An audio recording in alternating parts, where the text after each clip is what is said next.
And we've got a lot to do in this hour. Some really good economic news is coming your way. That story for you. Donald Trump wants to pay off the people of Greenland, one of my favorite stories of the day. And also the Trump administration talking about bombing the drug cartels in Mexico. So all of that straight ahead here on Super Talk 99.7 WTN. You just heard Jay reporting on what happened in Portland last night. There's a number of things that happened last night. We do have protests happening all across the country, and they are basically chanting, Kristi Noem will hang, and they're also protesting Save a Life, Kill an ICE. And so those are the chants from the left, and you're going to hear a lot more of that, more than likely, over the weekend. There was a Border Patrol shooting in Portland, Oregon last night. So it turns out the bad guys were Tren de Aragua, and one was part of a prostitution ring, and the other was apparently involved in a recent shooting there in Portland. So they get pulled over. I mean, when have you heard this before? They get pulled over. They identified themselves as the Border Patrol, and the bad hombres tried to run them over with their car, using their car as a weapon. The driver was a man. The passenger was a woman. Both were injured in the shooting. Now, I want you to listen to, there's a couple of different talking points here that I find interesting. Number one, obviously, you have the Border Patrol, and they found these two, and they tried to use their car as a weapon, just like the agitators on the left are demanding. That's number one. Number two, though, is that when you when you hear this story, nobody is mentioning that these two were part of Tren de Aragua. Listen to what the governor said. This is the governor of Oregon, Tina Kotek. Need some audio if I could, please. This is Tina Kotek, the governor for Oregon. We are standing here today, united as a state, wanting peace and safety in our communities. We are all shaken and outraged by another terrible, unnecessary, violent event instigated by the reckless agenda of the Trump administration. This time in our own state, in our largest city, coming just one day after the tragedy in Minnesota.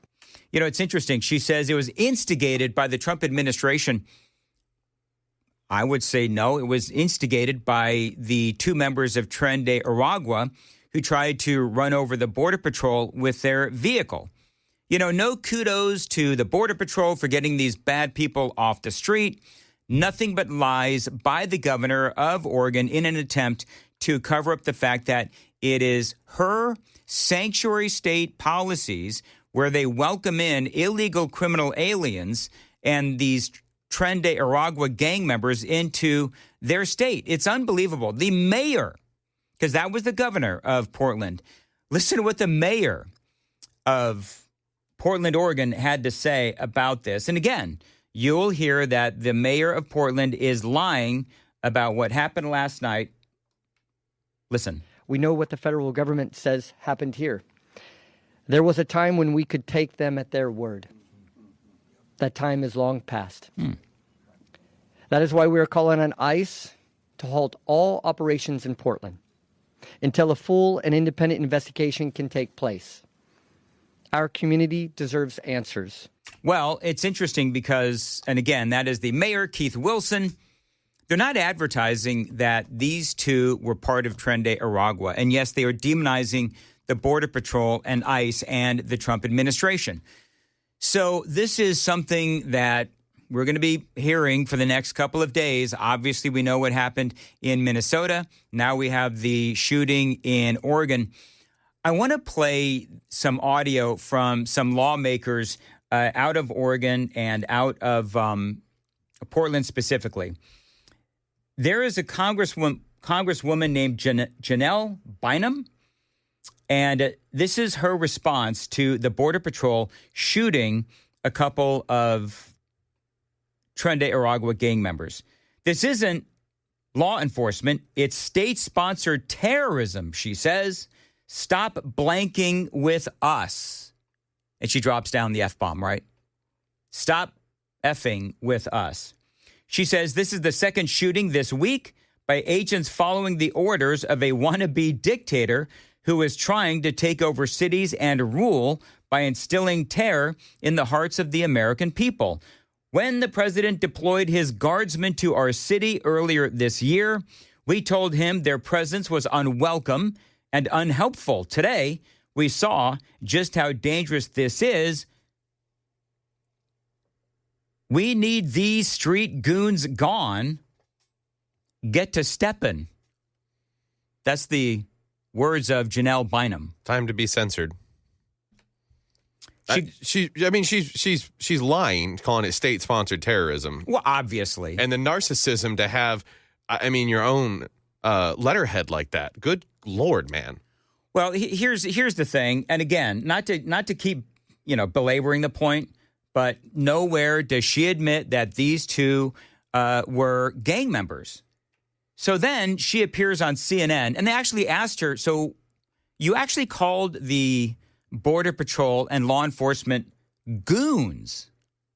Was that appropriate? Well, there's a difference between law enforcement and state-sponsored terrorism, and that is what I'm seeing. We need to be focused on developing a strong immigration policy. Instead, they wanted us to vote on showerheads today. This is what the administration is bringing forth. They're not being serious about protecting our borders, protecting our state, and enforcing our national policy on immigration. They're just playing goons. So she uses the term goons again. So, number one, obviously the Trump administration has very effective immigration policy. We know that because of the closed border. So that's number one. But number two, here they are, not so shocking, siding with Tren de Aragua. So you just heard the words of Janelle Bynum. She is a congressperson out of the fine state of Oregon, saying that Donald Trump does not have an immigration policy. Obviously, he does. It is working. It is keeping people and gangs like Tren de Aragua out. But the problem is that during the Biden administration, he let them all in. And now the Democrats in all of these Democrat-run cities and states, these sanctuary cities and states, they're trying to protect Tren de Aragua. Another woman, a Portland City Councilwoman, was asked this question about Tren de Aragua. Listen to this exchange. Again, this was on CNN. If they are, in fact, going after gang members who are involved in a prostitution ring, involved in a shooting, and trying to get those people off the streets, isn't that a good thing? And is it also problematic if their car is coming at them, potentially trying to kill them? Believe it or not, actual journalism happening sort of on CNN, because they did report, you're talking about a couple of Tren de Aragua gang members. This is a local Portland City Councilwoman. And wait till you hear this answer. Listen to this. I laugh because there are just so many ways that the federal government is trying to make excuses for their behavior when at the end of the day, you do not need to shoot first and ask questions later. So according to this councilwoman, the Trump administration is using excuses to shoot people. So the anchor literally asked, isn't it problematic that they're gang members and they're driving their vehicle towards the Border Patrol? And she says, they're just using excuses to shoot people. That is absolute lunacy. Right. And so if this is a country that respects due process and justice, then we do not need to accept that being a standard for how you do law enforcement in this country, whether you are police, ICE, CBP. So I don't accept that premise. And I think we deserve better in our justice system when it comes to tackling crime. That's not good enough. All right. So there you go. She's pro due process, right? And the officer goes through his due process of, I've told you to stop the vehicle. I've told you to get out of the vehicle. Now you're driving the vehicle towards me and I've got to defend myself. He went through his process. What more do you want him to do? That's exactly right. That is exactly right. See, the problem is, and I've played all this audio, and from, CNN and, all of these Democrats talking about this and members of the media. And they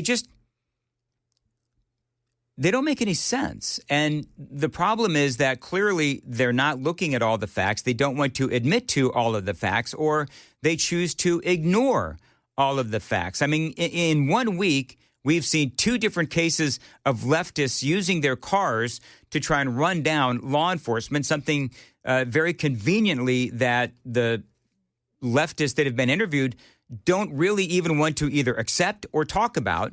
I mean, let me tell you something.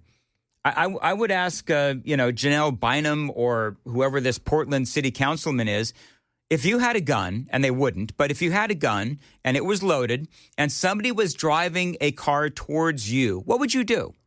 Would you try to defend yourself against a, 2 or 3 ton moving vehicle that is going towards you? No?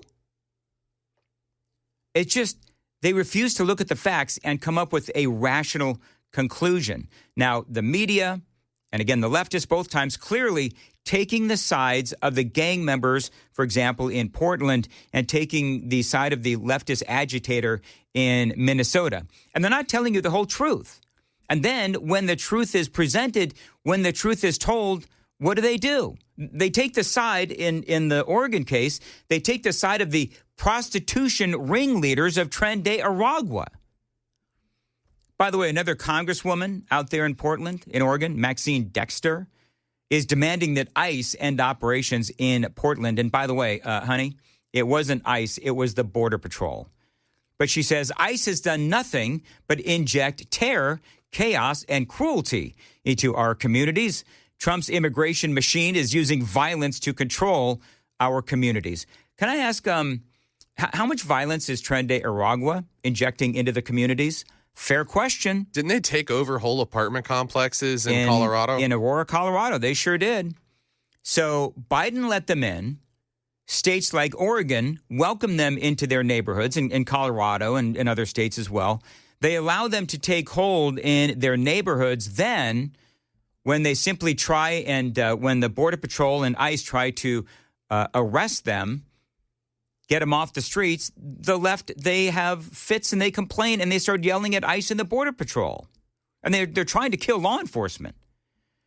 And these politicians are simply flat out lying about what happened, or they take the side of the bad guys. It is insanity. I mean, this is the level that the Democrats have unfortunately sunk to.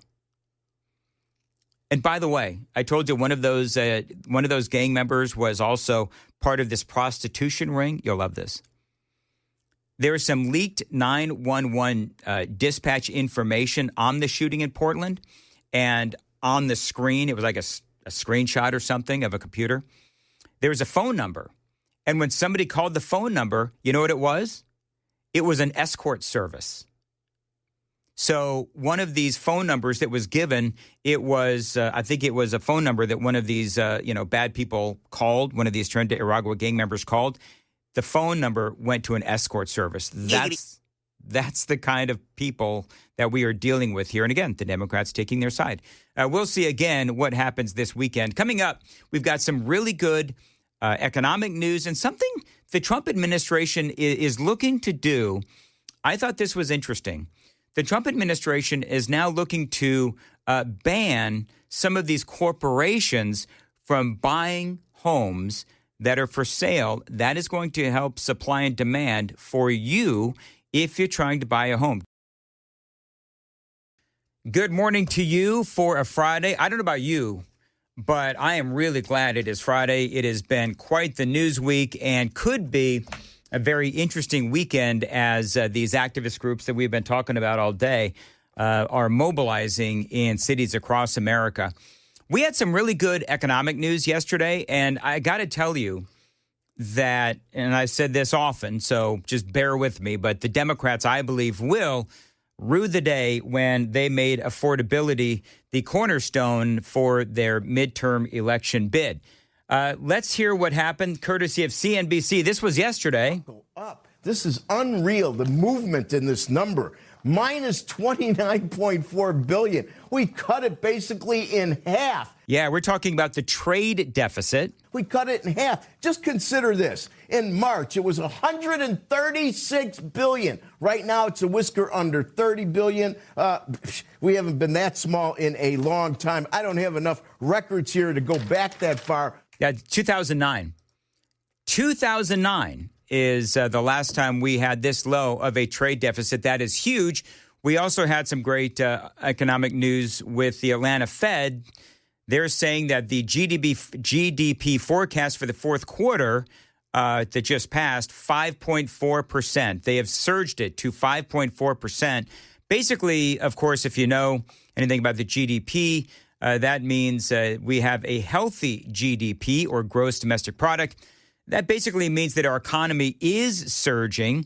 What has Donald Trump done to help our economy? The deregulation, my opinion, the tariffs, the job creation, it is all working. So on the news with that deficit now, the U.S. trade deficit cut in half, that means that the Atlanta Fed, again, has surged the GDP forecast for the fourth quarter that just passed to 5.4%. That is huge. Now, one of the things that's going on, 9.5 months ago, that's what they were saying on CNBC, that trade deficit was at $136 billion. It is now under $30 billion. So 9.5 months ago, Donald Trump was in office, 3 months? It was at $136 billion. Now it is under $30 billion. Again, lowest number since 2009. Now, what does that mean? What does it mean when the trade deficit is cut in half? It means that products are being made here. That means jobs in our country, in our economy. That means more money is coming into America, and Americans have more money in their pockets. That is good for the churn of our economy. And by the way, it's really just smart to be less reliant on goods coming into our country from places like China, obviously. Now, the other side of this, and I'm just going to tell you, hate to be a Danny Downer on a Friday, but with our trade deficit cut in half, what that also means is that by reducing all of those cheaper goods coming into our country, that means that some things will actually be more expensive. Now, we'll have to see ultimately how that whole thing plays out. But bottom line is a lot of people are excited by the economic indicators that we're seeing. More good news, a positive layoff intention numbers came out. This was, I guess, yesterday. United States companies are announcing fewer layoffs, which means more people are working. They also plan to, according to the numbers, companies plan to add more jobs. So, in a sentence, fewer layoffs, more hiring. These numbers, by the way, also beat expectations. And again, what happened in 2026? What has Donald Trump done? Deregulation. He also made it possible for companies to write off CapEx expenses. So everything the president is doing is helping our economy. Now, I know that there's a lot of people that are going to say, yes, but stuff is still expensive. I agree with you. I do. Groceries are still expensive. But look at gas prices. Gas prices are still really low.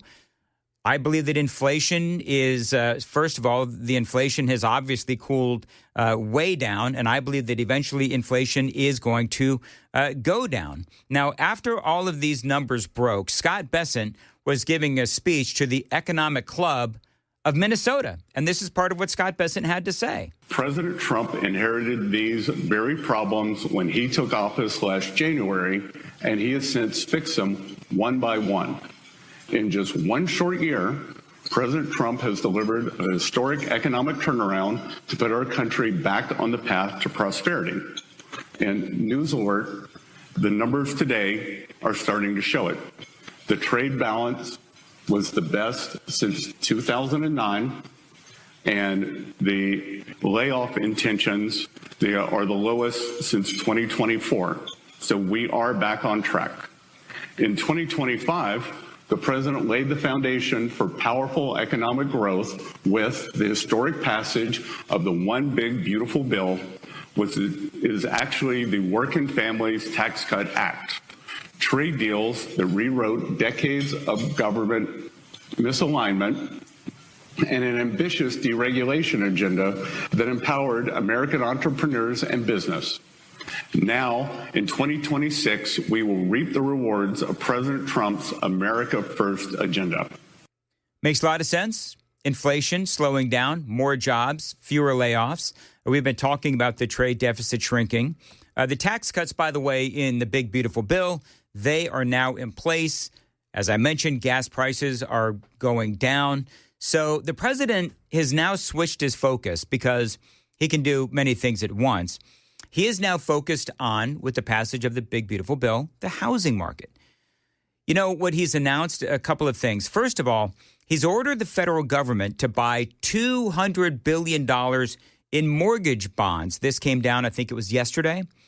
So the president says that by ordering the feds to buy $200 billion in mortgage bonds, that will lower mortgage rates. Economists are saying this could cut rates by 1/4 to 1/2 of a point. That would be great news for people that want to buy a home. That means that the interest rates will not be as high. Now, the other folks, the critics, of course, there's always critics. So I'm just giving you both sides. The critics are saying that even though they're going to be lowering those mortgage rates, it won't impact the actual cost of the homes, which we all know really expensive these days. But it will help people with lower lending terms. And so, listen, every little bit helps. At least the president is doing something. And that's huge. So ordering the federal government to buy $200 billion in mortgage bonds, that'll lower the mortgage rates by 1/4 to 1/2 a point.